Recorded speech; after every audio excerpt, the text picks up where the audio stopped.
नमस्कार दोस्तों। घर के दरवाजे पर एक दीपक जलाने से क्या होता है, आइए जानते हैं इसके फ़ायदे के बारे में। कि घर के मुख्य द्वार पर अगर हम दिया जलाते हैं तो उससे हमें क्या क्या फ़ायदे होते हैं, क्या क्या लाभ होते हैं। पहला, इससे घर में माँ लक्ष्मी का आगमन होता है और वह घर के लोगों को समृद्धि का आशीर्वाद देती हैं। दूसरा, इससे नकारात्मक ऊर्जा खत्म होती है और सकारात्मकता का वास होता है घर में। तीसरा, घर के मुख्य द्वार पर दिया जलाने से घर में सुख समृद्धि आती है और दरिद्रता, रोग और कष्टों से मुक्ति मिलती है। चौथा, घी का दीपक जलाने से वास्तु दोष भी दूर होता है। पांचवा, ज्योतिष के मुताबिक संध्या काल में राहु का समय माना जाता है और इस समय दीपक जलाने से राहु के दुष्प्रभावों से भी बचा जा सकता है।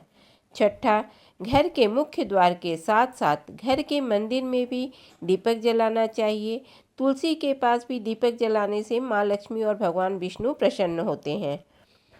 घर के मुख्य द्वार पर दीपक जलाने के कुछ नियम भी हैं, आइए जानते हैं उन नियमों के बारे में। हमारे हिंदू धर्म में दीपक जलाना पूजा पाठ का एक जरूरी हिस्सा माना गया है। संध्या काल के समय मुख्य द्वार पर दीपक जलाते समय ध्यान रखें कि दीपक में घी या सरसों के तेल का ही इस्तेमाल करना चाहिए। ध्यान रहे कि यदि आप घी का दीपक जला रहे हैं तो रुई की बाती का उपयोग करना चाहिए। वहीं अगर आप सरसों के तेल का दीपक जला रहे हैं तो इसके लिए बाती के रूप में लाल धागे का इस्तेमाल करना चाहिए।